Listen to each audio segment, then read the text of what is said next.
ಬೆಳಗಾವಿ ಜಿಲ್ಲೆ ಬೈಲಹೊಂಗಲದಲ್ಲಿ ಶಿವರಾಜ್ ಕುಮಾರ್ ಅಭಿಮಾನಿಗಳ ಮೇಲೆ ಪೊಲೀಸರು ಲಾಠಿ ಚಾರ್ಜ್ ಮಾಡಿದರು. ಇಂದು ಬೆಳಗಾವಿ ಬೈಲಹೊಂಗಲದಲ್ಲಿ ಪಟ್ಟಣದಲ್ಲಿ ರಿದ್ದಿ ಸದ್ದಾ ಮಲ್ಟಿಪರ್ಪಸ್ ಕೋಆಪರೇಟಿವ್ ಸೊಸೈಟಿಯ ಬೈಲಹೊಂಗಲ ಶಾಖೆಯನ್ನು ಉದ್ಘಾಟನೆ ಮಾಡಲಿಕ್ಕೆ ಮುಂದಾದಾಗ ಶಿವರಾಜ್ ಕುಮಾರ್ ಅಭಿಮಾನಿಗಳು ಶಿವಣ್ಣನನ್ನ ನೋಡಲು ಮುಗಿಬಿದ್ರು. ಪೊಲೀಸರು ಅಭಿಮಾನಿಗಳಿಗೆ ಲಾಠಿ ರುಚಿಯನ್ನ ಆಗ ತೋರಿಸಿದರು. ಅಭಿಮಾನಿಗಳನ್ನ ನಿಯಂತ್ರಿಸಲು ಪೊಲೀಸರು ಲಘು ಲಾಠಿ ಪ್ರಹಾರ ಮಾಡಬೇಕಾಯಿತು.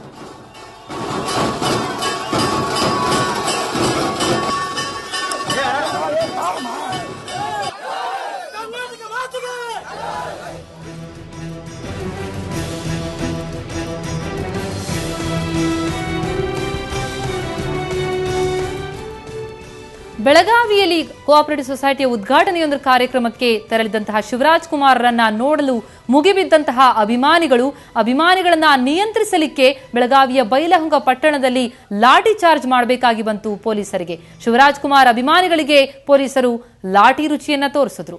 ಶಿವರಾಜ್ ಕುಮಾರ್ರನ್ನ ನೋಡಲು ಮುಗಿಬಿದ್ದಂತಹ ಅಭಿಮಾನಿಗಳನ್ನ ನಿಯಂತ್ರಿಸೋದಕ್ಕೆ ಆಗಿ ಪೊಲೀಸರು ಲಾಠಿ ಚಾರ್ಜ್ ಮಾಡಬೇಕಾಯಿತು.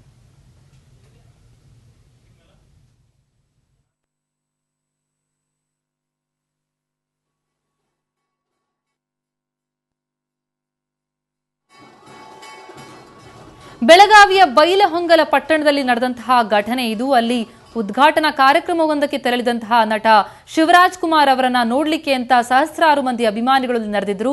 ಶಿವರಾಜ್ ಕುಮಾರನ್ನ ನೋಡಲಿಕ್ಕಾಗಿ ಅಭಿಮಾನಿಗಳು ಮುಗಿಬಿದ್ರು. ಈ ಸಂದರ್ಭದಲ್ಲಿ ಆ ಅಭಿಮಾನಿಗಳನ್ನ ನಿಯಂತ್ರಿಸೋದಕ್ಕಾಗಿ ಪೊಲೀಸರು ಲಘು ಲಾಠಿ ಪ್ರಹಾರವನ್ನ ಮಾಡಬೇಕಾಯಿತು. ಶಿವಣ್ಣನ ಅಭಿಮಾನಿಗಳಿಗೆ ಲಾಠಿ ರುಚಿ ತೋರಿಸಿದ್ರು ಪೊಲೀಸರು.